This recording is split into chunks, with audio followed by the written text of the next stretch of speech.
The shadow অডিওগ্রাম চ্যানেলে সকল শ্রোতা বন্ধুদের স্বাগত।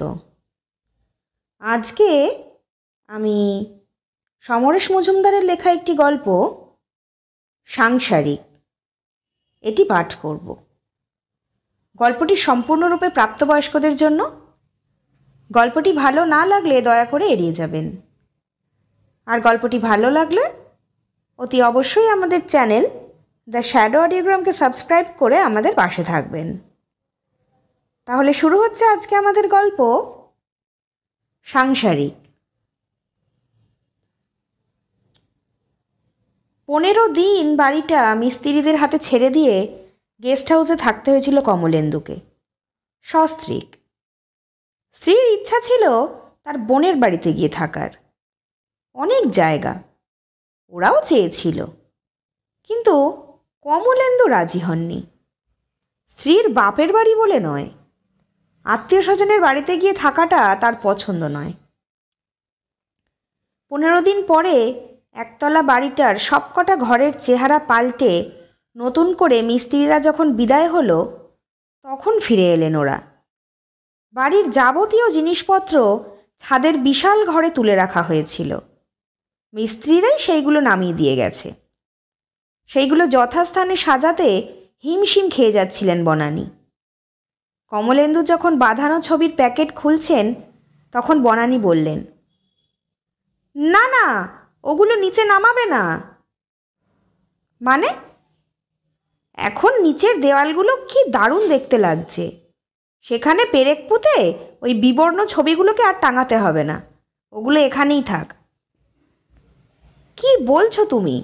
এই বাড়ি বানিয়েছিলেন আমার ঠাকুর দাদা, বাবাও এখানেই জন্মেছিলেন, তাদের ছবি দেওয়ালে টাঙাবো না? কমলেন্দু প্রতিবাদ করেছিলেন। ওগুলো আগের দেওয়ালের সঙ্গে মানাতো। তাছাড়া সত্যি বলতে গেলে বলতে হয়, তুমি চলে গেলে ওগুলোরও কোনো দাম থাকবে না। বনানী নিচে নেমে গেলেন। স্তব্ধ হয়ে কিছুক্ষণ বসে রইলেন কমলেন্দু। তুমি চলে গেলে? আজ কথাটা স্বচ্ছন্দে বলতে পারল বনানী, কিন্তু এই সেদিন পর্যন্ত বলতো, আমি যেন তোমার আগে যাই। তুমি নেই অথচ আমি আছি, এরকম শাস্তি ভগবান যেন না দেন। ছবিগুলো কাগজের মোড়ক থেকে বের করলেন কমলেন্দু। ঠাকুরদার ছবি, লাঠি হাতে চেয়ারে বসে আছেন, গলাবন্ধ কোট, স্থির দৃষ্টিতে তাকিয়ে আছেন তার দিকে। স্কুল জীবন পর্যন্ত ওনাকে দেখেছেন কমলেন্দু। খুব রাশভারী মানুষ ছিলেন।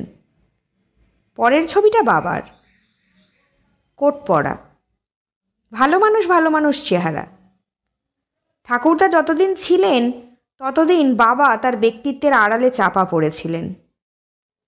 তৃতীয় ছবিটা মায়ের, ঢলঢলে মুখ, ঠোঁটে এক চিলতে হাসি। যে শাড়ি পরে এই ছবিটা তুলেছিলেন সেটা এখনও আলমারিতে তোলা আছে। চতুর্থ ছবি পিসিমার, বাল্য বিধবা, অন্ধের মতন ভালোবাসতেন কমলেন্দুকে। হাতুড়ি আর পেরেক জোগাড় করে ছবি চারটেকে দেওয়ালে তুললেন কমলেন্দু। ঠাকুরদা, বাবা, পিসিমা আর মা। কমলেন্দুর জন্ম হওয়ার পর থেকে যে চারজনকে দেখে এসেছে তারা এখন তার ঘরের চার দেওয়ালে। এই ঘরটি সংস্কার হয়নি। বনানী বলেছিলেন, এই দেওয়ালে যখন ক্র্যাক হয়নি আর বাইরের লোক তো ওই ঘরে যাবে না, তখন মিছিমিছি পয়সা খরচ করার কি দরকার? ঠাকুরদার ছবির দিকে তাকিয়ে মাথা নামালেন কমলেন্দু। একটি পিতৃতান্ত্রিক পরিবার কি করে এমন মাতৃতান্ত্রিক পরিবার হয়ে গেল? নিচে নামবার সময় বনানীর চিৎকার শুনতে পেলেন তিনি। কি বললি? 3 কেজি ওজন এক একটার? তোর বাবা বাজারে গেলে 1 কেজির বেশি নিয়েই আসে না। কিন্তু শোন, 3 পিসের বেশি খাবি না, আর খাওয়ার আগে অ্যান্টাসিড খেয়ে নিবি তোরা। ইলিশ মাছকে বিশ্বাস করবি না। টুকান কোথায়? হ্যাঁ দে। এই সময় স্বামীকে দেখতে পেয়ে তার দিকে পিছন ফিরে দাঁড়ালেন বনানী। টুকান, শোনো, অত বড় ইলিশ একসঙ্গে রান্না করো না। কি বলছো? হ্যালো, বাড়িতে পার্টি আছে? 8 জন আসবে? স্বামী স্ত্রী? তাহলে তো তোমার খুব পরিশ্রম হবে। বাবান কোথায়? ও যখন ঘুমায় তখন তোমরা কেন টেলিফোন করো? বাবা? হ্যাঁ, তিনি আছেন। ও। আবার পেছনে ফিরে ইশারায় ঘুরলেন বনানী। 1 মিনিটের বেশি কথা বলবে না, আমার অনেক কথা আছে। দ্রুত চলে এসে রিসিভার ধরলেন কমলেন্দু। হ্যালো। ছেলের গলা। কেমন আছো বাপি? ভালো। তোরা কেমন আছিস? ভালো। শোনো, তুমি একটা গাড়ি কেনো, মারুতি জেন। আমি টাকা পাঠাচ্ছি। গাড়ি? গাড়িতে কি হবে? হকচকিয়ে গেলেন কমলেন্দু। সারা জীবন বাসে মিনি বাসে ঘুরেছ, এবার একটু আরাম করো। শুনেছি 4.5-এর মধ্যে হয়ে যাচ্ছে, কালই টাকা পাঠাচ্ছি। দূর, পাগলামি করিস না। গাড়ির পিছনে কত খরচ জানিস? জানি। ড্রাইভার, তেল, মোবিল নিয়ে 8,000-এর বেশি হবে না।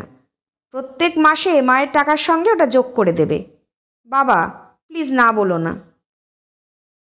ছেলের কথার মধ্যেই বনানী বললেন, দাও দাও। রিসিভার দিয়ে দিলেন তিনি। তারপর স্ত্রীর গলা শুনলেন, তুই যখন দিতে পারছিস তখন নেবে না কেন? তোর বাবা সারা জীবন পুতু পুতু করেই বেঁচে থাকুক। দিতে যেমন জানতে হয় তেমনি নিতেও শিখতে হয়। গাড়ি থাকলে ভালোই হবে। একটু দূরে কারোর বাড়িতে যেতে পারি না একা। এখন যাব। আমার কোনো আত্মীয় স্বজনের বাড়িতে যাওয়ার কথা বললে তোর বাবার মুখ তো হাঁড়ি হয়ে যায়। তুই গাড়ি দিলে। শ্রবণসীমার বাইরে চলে এলেন কমলেন্দু। ব্যাপারটা তিনি মানতে পারছেন না। ওই পুতু পুতু করে বেঁচে না থাকলে অবসর জীবনে দুবেলা মাছ মাংস খেয়ে থাকা সম্ভব হতো না। তার মধ্যে একমাত্র ছেলেকে ইলেকট্রনিক্স পড়িয়েছেন। বিদেশে চাকরি করতে যাওয়ার সময় প্লেনের ভাড়া দিয়েছেন। এখনও পর্যন্ত নিজের পয়সাতেই সংসার চালাচ্ছেন। ছেলের সাহায্য নেননি। যে টাকা পাঠায় তা মায়ের শখ। মায়ের ব্যাংক অ্যাকাউন্টে টাকার পরিমাণ কত হয়েছে তা জানতেও চান না তিনি। ছেলেকে বলেছেন, যেদিন আমি চালাতে পারবো না সেদিন তোমাকে বলবো, ততদিন আমার স্বাধীনতায় তুমি হাত দিও না। ছেলে প্রতি সপ্তাহে ফোন করে, আর তার মা 1 ঘন্টা ধরে অবান্তর কথা বলে যান। একবারও ভাবে না কত খরচ হচ্ছে। প্রথম দিন কথাটা বলে শুনিয়েছিলেন, খরচটা আমার ছেলের হচ্ছে, তোমার গায়ে লাগছে কেন? ও আয় করছে ভালো, খরচও করছে। তোমার মতো লোকাল কল 2 মিনিটে শেষ করার জন্য বিদেশ যায়নি। এখন এই গাড়ি কেনার প্রস্তাবটা তিনি গ্রহণ না করলেও বনানী করবেন। ছেলেকে যদি বলেন তিনি গাড়ি কিনবেন না, তাহলে সে তার মাকে কিনতে বলবে। সেই গাড়ি কেনা থেকে ড্রাইভার খোঁজার তদারকি তাকেই তো করতে হবে। কিছুতেই অস্বস্তি সারাতে পারছিলেন না কমলেন্দু। বিকেলবেলার মধ্যে নৈহাটি থেকে বজবজের যাবতীয় আত্মীয় স্বজন জেনে গেল। কিছুদিনের মধ্যেই বনানী গাড়ি নিয়ে তাদের কাছে পৌঁছে যাচ্ছেন। কমলেন্দু বললেন, ছেলে ফোন করলে বলে দিও তোমার নামে যেন টাকা পাঠায়। গাড়ি তোমার নামেই কেনা হবে। বলে দিয়েছি। ও, একবার যখন গো ধরেছে তখন গাড়ি নেবে না বুঝে গিয়েছি। ওকে দুঃখ দিয়ে লাভ নেই, তাই বলে দিয়েছি আমার নামে টাকা পাঠাতে। বনানী জানিয়ে দিলেন। কথাটা শুনলেন, কিন্তু অস্বস্তিটা থেকেই গেল। রাত 9:30-র মধ্যে খাওয়া দাওয়ার পাট চুকিয়ে ফেলতে হয়। 9টা পর্যন্ত বাংলা সিরিয়াল, 9:30 থেকে হিন্দি। বিশেষ করে সাস ভি না দেখলে বনানীর ঘুম আসবে না। ওই সময় কথা বলা দূরে থাক, শব্দ করতেই বিরক্ত হন। পাশের ঘরে বই নিয়ে শুয়ে থাকেন কমলেন্দু। আজ হঠাৎ কি মনে হলো চুপচাপ ছাদের ঘরে চলে গেলেন। ভেবেছিলেন ছাদে যাবেন, কিন্তু বৃষ্টি নেমে গেল। ছাদের ঘরের আলো জেলে একটা চেয়ার টেনে বসতেই ঠাকুরদার মুখোমুখি। এই মানুষটি তাকে সেই বাল্যকালে একটি গল্প শুনিয়েছিলেন। ক্লাস 5 থেকে 6-এ ওঠার রেজাল্ট বেরোলে আনন্দে নাচতে নাচতে বাড়ি ফিরেছিলেন। বাড়ির বারান্দায় অবিবাহিত জ্যাঠামশাই বসেছিলেন। বললেন, এদিকে এসো, এবার অঙ্কে কত পেয়েছ? গর্বিত ভঙ্গিতে উত্তর দিয়েছিলেন, 100-তে 100। ঠাস করে একটা চড় এসে পড়েছিল তার গালে। তিনি অবাক হয়ে তাকালেন। জ্যাঠামশাই বললেন, 100-র কম পেলে যে মার খেতে তা মনে করিয়ে দেওয়ার জন্য 10% নমুনা দিলাম, যাও। গল্পটি শেষ করে ঠাকুরদা বলেছিলেন, খারাপটা কি জানলে ভালো করার জন্য প্রাণপণ চেষ্টা করবে। হঠাৎ মনে হলো তিনি এখন বসে আছেন তার প্রিয়জনের মধ্যে। ছেলেবেলায় ঠাকুরদা এবং বাবা যখন কথা বলতেন তখন তিনি তাদের মাঝখানে এসে বসতেন। পিসিমা এসে দাঁড়াতেন ঠাকুরদার পাশে, মা ভেতরের দরজায় ঘোমটা দিয়ে। এখন যেন তেমনই হচ্ছে। পিসিমার ছবির দিকে তাকাতেই তিনি বলে উঠলেন, তোর বড্ড বেশি জেদ পুনা। ছেলেটা বিদেশে থাকে, বাপ মায়ের জন্য কিছু করতে ওর ভালো লাগে, এটা বুঝিস না কেন? সঙ্গে সঙ্গে ঠাকুরদা ধমক দিলেন, চুপ করো, ও আমার নাতির মতোই কাজ করেছে, কেন ছেলের কাছে হাত পাতবে? আমি কখনো পেতেছি ওর বাপের কাছে? কি পেতেছি? শেষ প্রশ্ন বাবাকে করায় তিনি নীরবে মাথা নাড়লেন।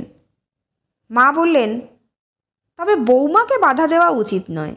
বেচারার এক ছেলে বিদেশে থাকে, মন তো কেমন করবেই। ঠাকুরদা বললেন, বৌমা, তোমার বিবেচনা বুদ্ধির ওপর আমার আস্থা আছে। পুনার বউকে যখন তোমরা এনেছিলে তখন আমি পৃথিবীতে নেই, কিন্তু ইদানিং সে অকারণেই পুনাকে অবজ্ঞা করে। ছেলের গর্বে যেন মাটিতে পা পড়ে না। বাবা বললেন এবার, এই জন্য এই হতভাগাই দায়ী। আমি যখন সম্বন্ধ করে বৌমাকে এনেছিলাম তখন সে ছিল বড় কোমল। আমরা চলে আসার পর বৌমাকে আঘাত দিয়ে দিয়ে ওই রকম করেছে। বেশি অত্যাচারিত হলে বোবাও কথা বলতে শেখে। চুপ কর, পিসিমা ধমকালেন। ছেলের নিন্দে করার সুযোগ পেলে তোর জিভ চুলবুল করে, চিরটা কাল দেখে এসেছি। ঠাকুরদা বললেন, যাকগে, আমাদের তো ছাদের ঘরে পাঠিয়ে দিয়েছে, নিচে কি হচ্ছে দেখতে যাব না। গাড়ি এলে তুমি আবার গদগদ হয়ে তাতে বেরিও না পুনা। বাবা বললেন, এ হয় না বাবা, বাড়ির বউ সর্বত্র একা একা হৈ হৈ করে ঘুরবে না। ও যাবে, তবে ড্রাইভারের পাশে বসবে, বৌমা একা পেছনে বসবেন।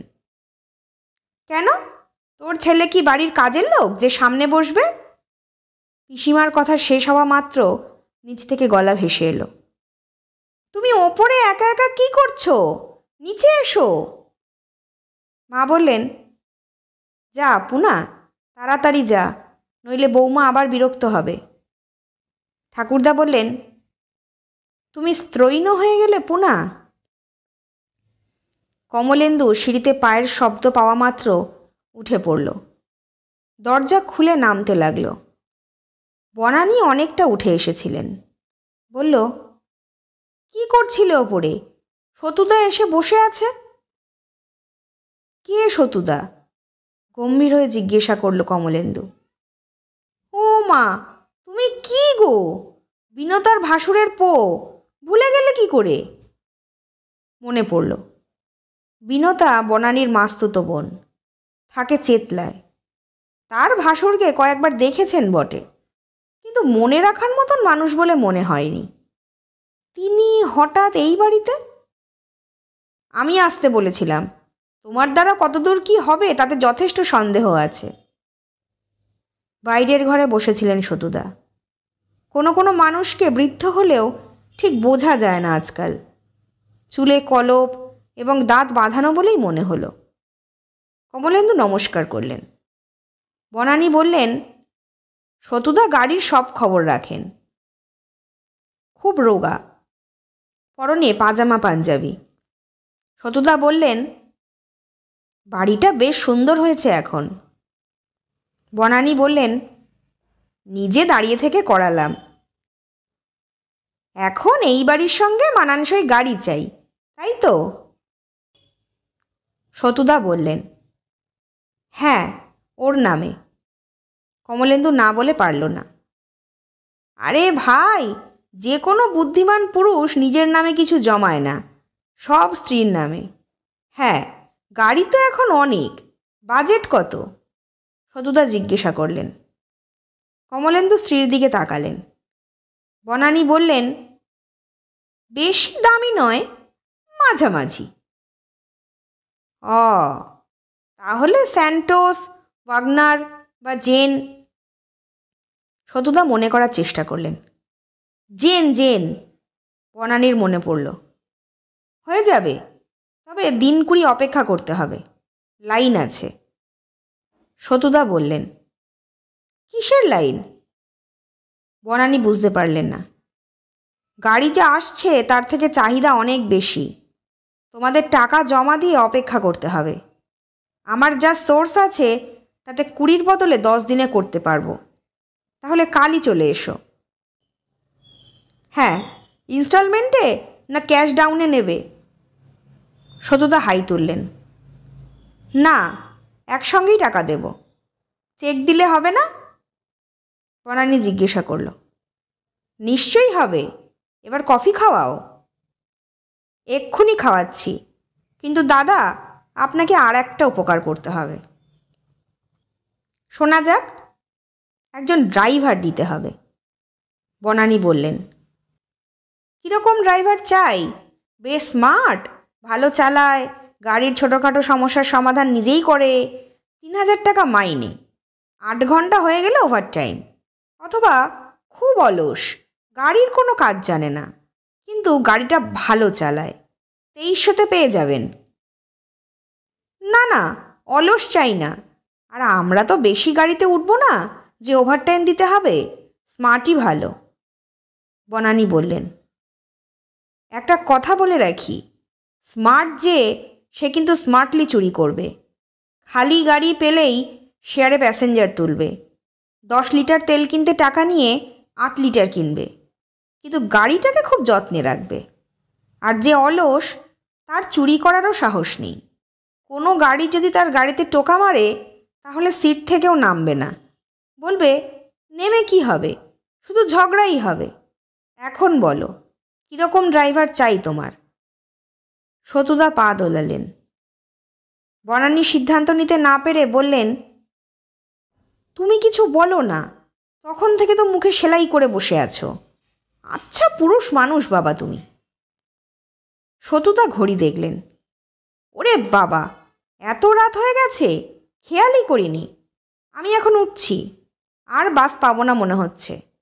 তোমরা ভেবেচিন্তে কাল জানিও। সতুদা চলে গেলে কমলেন্দু বললেন, তোমার আর আজ সার্সভি দেখা হলো না। কাল দেখব। আজকের এপিসোড কাল দুপুরে দেখাবে। কিন্তু সতুদা কফি খেতে চেয়েছিল, খাওয়ানো হলো না। আমাকেই কথা বলতে হবে, আবার কফিও বানাতে হবে। খোকা তো চমৎকার রান্না করতে পারে, অথচ তুমি সেই অলস অলসই রয়ে গেলে। উঠলেন বনানী, ঘড়ি দেখলেন। কলকাতা আর মেরিল্যান্ডের সময় তার মুখস্থ। ছেলের অফিসে ফোন করলেন তিনি। এই ফোন একবারেই বাজে। শুনলে মনে হয় পাশের ঘর থেকে কথা বলছে। খুব সংক্ষেপে বলতে চেষ্টা করেও মিনিট 5 সময় নিলেন সতুদার বক্তব্য ছেলেকে বোঝাতে। ছেলে হাসল। এ তো তোমরাই ঠিক করে নিতে পারতে, ওই স্মার্ট ড্রাইভারকেই রাখো। সে কি, সে চুরি করবে? বনানী চেঁচালেন। মা, ইনএফিশিয়েন্ট অনেস্টের থেকে এফিশিয়েন্ট ডিসঅনেস্ট অনেক বেশি উপকারে আসে। যে গরু দুধ দেয় তার চাট তো সহ্য করতেই হয়। ছেলে বলল, ওর মাইনেটা আমি পাঠিয়ে দেব, রাখছি। বনানী রিসিভার রেখে স্বামীর দিকে তাকালেন। ছেলের বক্তব্য জানালেন না। 10 দিনের মাথায় গাড়ি এসে গেল। দেখে মনে হলো বেগুনি রঙের চকলেটের বাক্স। সতুদা ড্রাইভারকে নিয়োগ করে বনানীকে নিয়ে গিয়েছিলেন ডিলারের শোরুমে। বাড়ির দরজা দাঁড়িয়েছিলেন কমলেন্দু। বনানী গাড়ি থেকে নামার আগেই একটি সুদর্শন স্মার্ট ছেলে তার দরজা খুলে দিল। সগর্বে গাড়ি থেকে নামলেন বনানী। নেমে বললেন, বাবুকে একটু ঘুরিয়ে নিয়ে এসো। ঠিক আছে ম্যাডাম। কমলেন্দু মাথা নাড়লেন। না না, ঘোরার কি আছে, বেশ ভালো হয়েছে, বেশ। বনানী বললেন, ওর নাম লিটন, খুব ভালো চালায়। লিটন হাসল। এ বাড়িতে দীর্ঘকাল যে প্যাসেজটা খালি পড়ে থাকতো তার ওপর ছাদ তুলে গ্যারেজের ব্যবস্থা করেছেন বনানী। গাড়ি সেখানেই রাখা হলো। ম্যাডাম, আজ কি গাড়ি বের হবে? লিটন জানতে চাইলেন। হ্যাঁ, আজ চেতলায় যাব, এই বিকেল 4:30 সময়। Okay madam. তুমি এতক্ষণ থাকবে কোথায়? কিছু খেয়েছো? এমন কিছু নয়। এক কাজ করো, আজ প্রথম দিন, ওই গলির মোড়ে একটা খাবারের দোকান আছে, গিয়ে খেয়ে এসো। ব্যাগ খুলে 20টা টাকা দিলেন বনানী। Thank you madam. টাকা নিয়ে লিটন চলে গেল। ঠিক 4:30 সময় বনানীর গাড়ি বেরিয়ে যেতেই ফোন বাজল। রিসিভার তুললেন কমলেন্দু। হ্যালো, গাড়ি পেয়ে গেছো?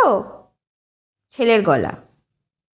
হ্যাঁ, তোর মা এনেছে, এখন চেতলায় গিয়েছে দেখাতে। তুমি তো জানো বাবা, মা একটু এই রকম, ওনাকে ওনার মতো থাকতে দাও, তুমি কিছু বলো না। তবে তুমি যদি গাড়িটা ব্যবহার না করো খুব দুঃখ পাবো। ছেলে বলল। কমলেন্দু বললেন, ঠিক আছে, তোমাকে দুঃখ দিতে চাই না। আর একটা কথা। ছেলে বলল, আমার কাছে এসে কিছুদিন থাকো। আমি? আমাকে বলছো? হ্যাঁ, এর আগে মাকে যতবার বলা হয়েছে শুনেছি বাড়ি তালা বন্ধ করে যাওয়া যাবে না। আসলে মা এখানে আসতে চাইছে না। এখানে এখন চমৎকার আবহাওয়া, একটুও ঠান্ডা নেই। তুমি এসে অন্তত একটু ঘুরে যাও। দেখি, 2 দিন পর ফোন করব। ছেলের লাইন কেটে গেল। সারা জীবন যে চাকরি করেছেন তাতে বিদেশে যাওয়ার সুযোগই হয়নি। পকেটের টাকা খরচ করে যাওয়ার মতন অবস্থা তার কোনোদিনই ছিল না। ছেলে ওদেশে যাওয়ার পর পাশের বাড়ির দত্তবাবু বলেছিলেন, এবার তো ঘন ঘন আমেরিকায় যাবেন, কিন্তু গত 3 বছরেও যাওয়ার কথা ওঠেনি। আজ সন্ধ্যাবেলায় কমলেন্দু খালি বাড়িতে বসে আমেরিকার ম্যাপ দেখছিলেন। কত কি দেখার আছে, Niagara, Grand Canyon, White House. Telephone বাজল। রিসিভার তুলে কমলেন্দু বললেন, হ্যালো। কি মশাই, গাড়ি এলো? খোকা শ্বশুরের গলা। কমলেন্দু অস্বস্তিতে পড়লেন। এই লোকটিকে তিনি বেশি পছন্দ করেন না। টাকা ছাড়া জীবনে আর কিছুই চেনেননি, অথচ বৌমা ঠিক বাবার উল্টো। হ্যাঁ, খোকা বলেছে বুঝি? না না, আপনার ছেলে কি মুখ খুলবে? মেয়েকে জেরা করে জানলাম। তা কী গাড়ি কেনা হলো? বেয়াই জিজ্ঞাসা করলেন। জেন। সে কি, অন্যের পয়সায় গাড়ি কিনলেন যখন, তখন আরও দামি গাড়ি কিনলেন না কেন? আরে মশাই, চিরকাল পাইস হোটেলে খেয়ে এলেন, তাই তাজ বেঙ্গলে খাওয়ার কথা ভাবতেও পারলেন না? তা কত পড়ল? আমি জানি না, আমার স্ত্রী জানেন। ও, তার মানে বেয়ানের নামে গাড়ি? ভালো ভালো। আপনি কি বলতে চাইছেন? কমলেন্দুর গলা গম্ভীর। না না, কিছুই না, এই ব্যাপারে কিছু বলা আমার পক্ষে অনুচিত। হ্যাঁ, মেয়ে বলছিল আপনারা আগে ওখানে যাবেন, তারপর আমরা, অর্থাৎ আপনারা না ঘুরে এলে আমাদের আর যাওয়া হবে না। যাচ্ছেন কবে? কোনো ঠিক নেই। ছেলে শ্বশুরের সঙ্গে খারাপ ব্যবহার করতে পারেন না কমলেন্দু। শ্বশুরের মেয়েটা তো ভালো। তাড়াতাড়ি ঠিক করুন দাদা, আমি তো 2 মাসের বেশি ছুটি পাবো না, কিন্তু হিসেব করে দেখছি 4 মাস থাকলে আর্থিক লাভ হবে। মানে? 2 মাস উইদাউট পে হব বটে, কিন্তু 4 মাসের সংসার খরচ বেঁচে গেলে লাভই হবে। তার ওপর ছোট মেয়েটাকে নিয়ে যাব, ওর বিয়ের সম্বন্ধ ওখানে গিয়ে করলে হাতে হাতে ফল পাব। 3 জনে যাবেন? অনেক ভাড়া, কমলেন্দু বলে ফেললেন। ওসব মেয়ের দায়িত্ব, যতই ভাড়া হোক জেন গাড়ির দামের চেয়ে নিশ্চয়ই বেশি হবে না। এখন আপনি ঠিক করুন কবে যাবেন। আচ্ছা। রিসিভার রেখে গুম মেরে বসে রইলেন কমলেন্দু। বনানী ফিরলেন উচ্ছ্বসিত হয়ে। গাড়িটা নাকি দারুণ, ড্রাইভারের হাতও চমৎকার। তারপর স্বামীর মুখের দিকে তাকিয়ে থমকালেন। কি হয়েছে? বেআইয়ের কথাগুলো স্ত্রীকে বললেন কমলেন্দু। সঙ্গে সঙ্গে ঘড়ি দেখলেন বনানী। তারপর উঠে ফোনের নম্বর টিপতে লাগলেন। কমলেন্দু জিজ্ঞাসা করলেন, কি করছো? থামো তো, চাপা গলায় বনানী বললেন। কান পাতলেন রিসিভারে। হ্যাঁ খোকা, আমরা যদি চিরকাল পাইস হোটেলে খেয়ে আসি তাহলে সেই খাবারে নিশ্চয়ই তৃপ্তি পেয়েছি, কিন্তু সেই ব্যাপারে অন্য কারোর কথা শুনতে রাজি নই। আমি সতুদাকে বলেছি গাড়িটা বিক্রি করে দিতে। তোর গাড়িটা দরকার নেই আমাদের। আরে কি হলো বলবে তো? টুকান তার বাবাকে বলেছে তুই আমাদের গাড়ি কেনার টাকা দিয়েছিস। তিনি তোর বাবাকে ফোন করেছেন, ছেলের পয়সা যখন গাড়ি কিনেছেন তখন বেশি দামের গাড়ি কিনলাম না কেন? আমরা কি ভিখিরি? তুমি ফোনটা রাখো, আমি 10 মিনিট পরে ফোন করছি। রিসিভার রেখে বনানী স্বামীর দিকে তাকালেন। তুমি লোকটাকে কথা শোনাতে পারলে না? আর কতদিন চুপ করে থাকবে? দেখো, খোকার শ্বশুর বলে কথা। চুপ করো। বনানী শোয়ার ঘরে চলে গেলেন।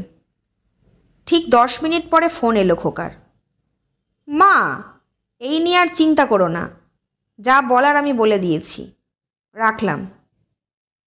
কমলেন্দু আশা করছিলেন এক্ষুনি ভদ্রলোকের ফোন আসবে, কিন্তু এলো না।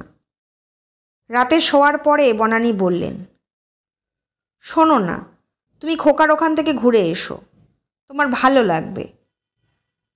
কমলেন্দু স্ত্রীর দিকে তাকালেন। এই স্বরে অনেক দিন কথা বলেননি বনানী। তিনি কিচ্ছু বললেন না।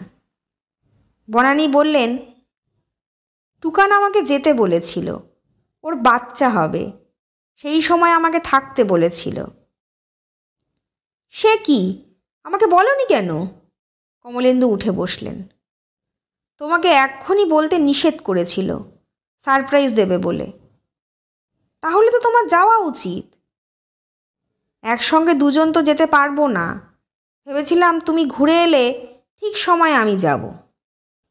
কিন্তু টুকানের বাবা মা বোন যখন যাচ্ছে তখন আর আমার যাওয়ার দরকার নেই। দেখো, ছেলেটা ফোন করলো, কিন্তু কি বলেছে সে তো জানালো না। বনানী দীর্ঘশ্বাস ফেললেন। কমলেন্দু শুয়ে পড়লেন, কিন্তু ঘুম আসছিল না। ভোর 4টের সময় ফোন বাজল। ধড়মড়িয়ে উঠে রিসিভার তুললেন কমলেন্দু। হ্যালো। সঙ্গে সঙ্গে টুকানের গলা শুনতে পেলেন। বাবা, আমি কি করব? কেন, কি হয়েছে? ও আমাকে এয়ারপোর্টে নামিয়ে দিয়ে গেছে, বলেছে টিকিট কেটে দেশে ফিরে যেতে, টাকাও দিয়ে দিয়েছে। টুকান কাঁদছিল। সে কি, কেন? বিচলিত হলেন কমলেন্দু। আমি জানি না, বিশ্বাস করুন, আমি কিচ্ছু জানি না। তোমার বাবাকে জানিয়েছ? না, আমাদের ব্যাপার বাবাকে কেন জানাতে যাব? তুমি আমাকে 15 মিনিট বাদে ফোন করতে পারবে? হ্যাঁ, পারবো। লাইন বিচ্ছিন্ন হতেই ছেলেকে ফোন করলেন কমলেন্দু। তুই কি ভেবেছিস আমরা মরে গেছি? তোর যা ইচ্ছে তাই করবি? কি বলছো? ছেলের গলায় বিস্ময়। আমাদের বাড়ির বউকে এয়ারপোর্টে ফেলে এসেছিস একা? সে টিকিট কেটে দেশে ফিরবে? তার বাবা যদি অন্যায় করে থাকে তবে সে শাস্তি পাবে কেন? আমি তো তাকে বলিনি কে কি অন্যায় করেছে। আমি ভদ্রলোককে বলেছি, এখন থেকে আপনি আমাদের পারিবারিক ব্যাপারে নাক গলাবেন না। তিনি বললেন তার মেয়ে যতদিন আমার স্ত্রী হয়ে থাকবেন ততদিন তিনি দায়িত্ব এড়াতে পারেন না। ব্যাস, সঙ্গে সঙ্গে তুই ঘরের বউকে বের করে দিলি। আমি কোনো কথা শুনতে চাই না। এক্ষুনি এয়ারপোর্টে গিয়ে তাকে বাড়িতে ফিরিয়ে নিয়ে যা, নইলে আমাদের সঙ্গে কোনো সম্পর্ক থাকবে না তোর। রিসিভার রাখতেই কমলেন্দু দেখলেন বনানী উঠে এসে তার কথা শুনছে। কমলেন্দুর মাথা ঝিমঝিম করছিল। বনানী কাছে এসে ওনার হাত ধরে বলল, বিছানায় এসে বসো, উত্তেজিত হয়েও না। কমলেন্দু বললেন, গর্ধবটার এত সাহস? বনানী হাসলেন, দু হাতে কমলেন্দুকে জড়িয়ে ধরলেন। কমলেন্দু বললেন, এ কি? বনানী বললেন, চুপ করো। কিছুক্ষণ বাদে ফোন বাজতেই কমলেন্দু ধরলেন। হ্যাঁ শোনো, তুমি এয়ারপোর্টের দরজার কাছে গিয়ে দাঁড়াও। সে আসছে তোমায় ফিরিয়ে নিয়ে যেতে। বাড়িতে পৌঁছে আমাকে ফোন করবে, বুঝেছ? আচ্ছা। রিসিভার রাখার পর আর ঘুম এলো না। ফর্সা হয়ে গেল খানিক পরেই। বনানী চা করে নিয়ে এলেন। চুপচাপ চা খেলেন ওরা। ঘণ্টা তিনেক পরে ফোন এলো। বাবা? হ্যাঁ বলো। ও আমাকে বাড়িতে নামিয়ে চলে গেছে কাজে। রাস্তায় একটা কথাও বলেনি। বাড়িতে পৌঁছে বলেছে এখন থেকে তুমি তোমার মতন থাকবে, ব্যাস। বাহ, ভালোই তো। নিজের খুশি মতো খাও দাও, চাকরি করো, ওকে কেয়ার করো না। না না বাবা। ও তাহলে? তোমরা এসো, তোমরা এলে ও ঠিক হয়ে যাবে। তোমার বাবা মা বোন তো যাচ্ছে, ওরা পরে আসুক। ওরা এখন এলে ও আরও দূরে সরে যাবে। ঠিক আছে, দেখছি। রিসিভার নামিয়ে কথাগুলো স্ত্রীকে বললেন কমলেন্দু। বনানী চুপ করেছিল। কমলেন্দু বললেন, ওর গলা শুনে বৌমা বলে মনে হচ্ছিল না, যেন নিজের মেয়ে কথা বলছিল। বনানী আচমকা বললেন, আচ্ছা আমরা দুজনে একসঙ্গে গেলে কি হবে? চুরি হবে, তালা ভাঙবে চোর। কমলেন্দু জবাব দিলেন, চুরি করে কি পাবে? কি নিতে পারে চোর? ফ্রিজ, টিভি, জামা কাপড়? টাকা পয়সা গয়নাগাড়ি তো ব্যাংকেই থাকবে, তাই না? হ্যাঁ, কিন্তু জেনে শুনে চোরের জন্য সব ফেলে যাবে। আমরা ওখানে গেলে যে স্বামীকে নিজের করে পাবে বলে ভাবছে তার পাওয়ার চেয়ে এই ফ্রিজ টিভি কি খুব মূল্যবান? না, একদম নয়। একসঙ্গে যাবে? আনন্দিত হলেন কমলেন্দু। পাশের বাড়ির দত্তবাবুকে বলে যাব চোখ রাখতে। আর ওখানে গেলে শুধু ওরাই পাবে না, আমিও পাবো। কি পাবে তুমি? আনন্দ।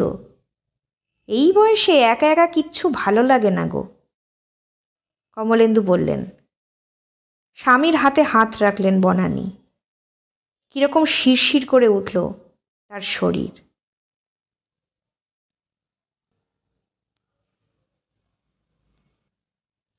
শুনছিলেন সমরেশ মজুমদারের লেখা গল্প সাংসারিক। গল্পটি ভালো লাগলে অতি অবশ্যই আমাদের চ্যানেল দ্য শ্যাডো অডিওগ্রামকে সাবস্ক্রাইব করে আমাদের পাশে থাকবেন। আপনাদের জানা কোনো গল্প বা অভিজ্ঞতার কথা ডেসক্রিপশন বক্সে থাকা মেল আইডিতে পাঠাতে পারেন। আমরা সেই গল্প পাঠ করব আমাদের চ্যানেলে। সুস্থ থাকবেন, ভালো থাকবেন। নমস্কার।